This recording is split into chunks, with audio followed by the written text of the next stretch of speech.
How does Snake Eyes compare to the previous G.I. Joe movies? Let's find out.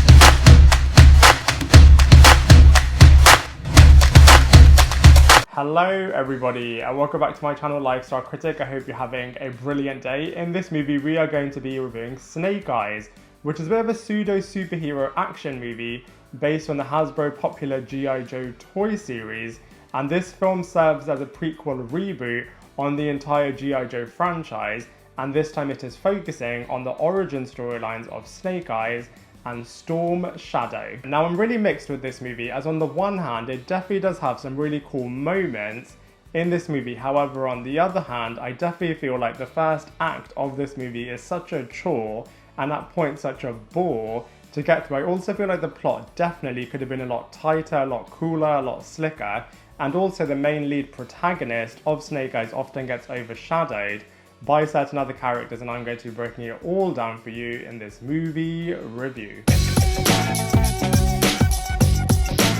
So the storyline of Snake Eyes starts off by showing us that a young child is witnessing the brutal murdering of his father, and then subsequently spends the next few years becoming a deadly martial artist and vowing revenge on his father's killers.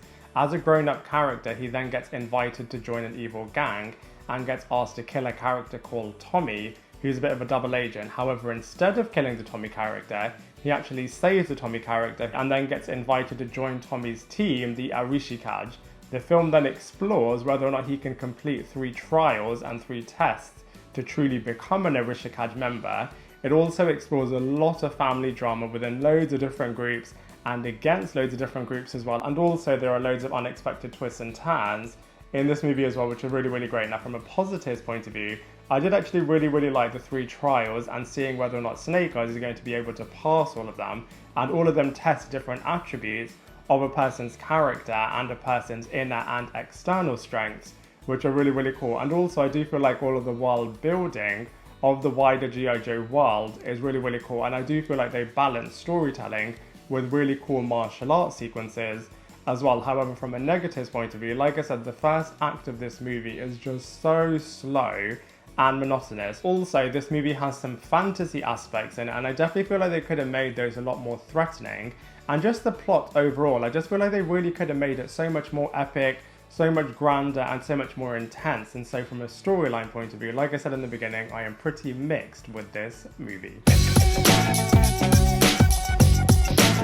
So from a cast and characters point of view, I'm also a little bit mixed with Snake Eyes. So let's go through all of the numbers one by one. So first up, of course, we have Henry Golding, who is playing the Snake Eyes character and is telling the origin of this character, and he does do a decent job, and you are really believing his, his thirst and his revenge-driven storyline, and he will definitely cross over anyone and do anything in order to achieve his goal. However, I do feel like Henry Golding definitely was lacking certain presence, and it seemed as if maybe he was just overthinking this role, and he just knew a lot of eyes would be on him just to see whether or not he could potentially be the next James Bond, or if he's going to be a massive action star, as there was a lot riding on him being really great in this movie, and I just feel like that got in the way sometimes in his performance, as he definitely could have given a lot more emotion and a lot more energy in this role. Contrastingly though, next up we have Andrew Koji, who is playing the Tommy character, and I do feel like often this character and actor overshadowed Snake Eyes, especially as this character was so much more complex, so much more layered,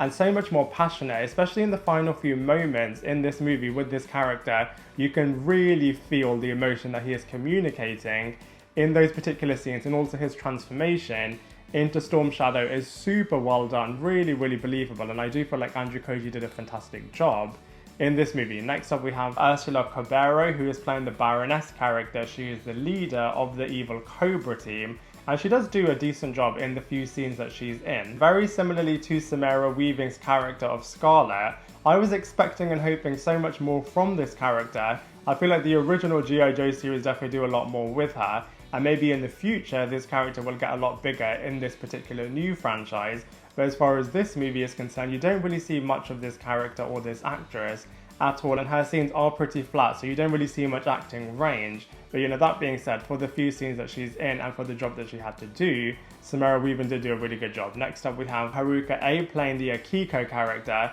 and actually I thought this character was really great, especially in the beginning parts when she's introduced in this movie, as she really is a rival figure to the Snake Eyes character. She doesn't really like him at all, and she doesn't feel like he's good enough to join that team. However, then this character just suddenly out of nowhere had this infatuation for the Snake Eyes character, which, like I said, didn't really progress or come from anywhere, and I just feel like it really detracted from this great character. Next up we have Takehiro, who is playing the main villain in this movie as the Kenta character. He definitely is the thorn in all of the main characters' way, and is definitely vowing revenge on the Arishikage team, and he definitely does do some pretty deadly stuff in this movie. And then finally we have Uwais, who is playing the main master in the Arishikage team, and she is really cool, especially when she has her killer fan in certain sequences. And so from a cast and characters point of view, like I said in the beginning, certain characters definitely do some great performances, certain other ones get overshadowed by certain performances,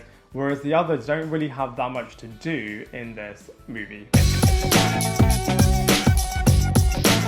So from a visuals point of view, you know, credit where credit's due, I do feel like the visuals are pretty decent from a spectacle and cinematic point of view for Snake Eyes. You know, all of the set designs look really cool. You do feel like you've been transported into the world with all of these different characters. You know, the fantasy aspects, whereas they did come out of nowhere a little bit, I do feel like they executed them pretty well. I definitely do feel like they could have done a lot more with it, but what they did do, I do feel like they are really cool.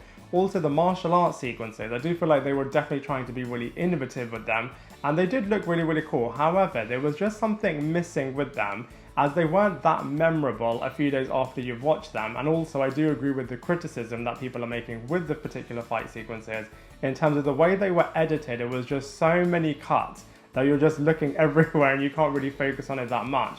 But you know, that being said, by no means were they awful, and they were pretty cool to watch. And also, the vehicles that they use in this movie are super high class. I mean, all of the motorbikes and all of the cars look absolutely awesome, and you definitely want to drive them yourself, as they look absolutely wicked. And so from a visuals point of view, I do feel like they did do a really good job in terms of really making a brilliant cinematic experience for the viewer. So in terms of comparisons, you know, I do feel like Snake Eyes is a lot more focused in what it's trying to do compared to the other previous G.I. Joe movies. Also, I feel like there are loads of similarities with Batman Soul of the Dragon, especially in terms of going to somewhere where you're learning how to be a true martial arts master. The snakes are also really similar in both movies as well, and both movies also have got a bit of a fantasy aspect to them as well, especially with the main heroic group trying to hide something which loads of other villainous groups are after. So actually there's so many comparisons that you can make with Batman Soul of the Dragon and Snake Eyes. And also, of course, most recently we've got Shang-Chi, which I feel like is 10 million times better than Snake Eyes. And so from a comparison point of view, whilst it is stronger in certain aspects, there are a lot of other movies that are a lot better than this one. So overall, with Snake Eyes, you know, I feel like they had an excellent concept and an excellent premise in this movie. However, I do feel like it got lost a little bit with the particular execution that they were doing with this movie. That being said, I do feel like it definitely deserves to have a sequel, as I do feel like they can remedy a lot of the mistakes that they made in this movie and really catapult it and the brand to be a lot stronger. But you know, as far as Snake Eyes goes, I do have to give it a 6 out of 10. I'd love to hear what you thought of Snake Eyes, so please let me know in the comment section below. Otherwise, I look forward to seeing you in my next video.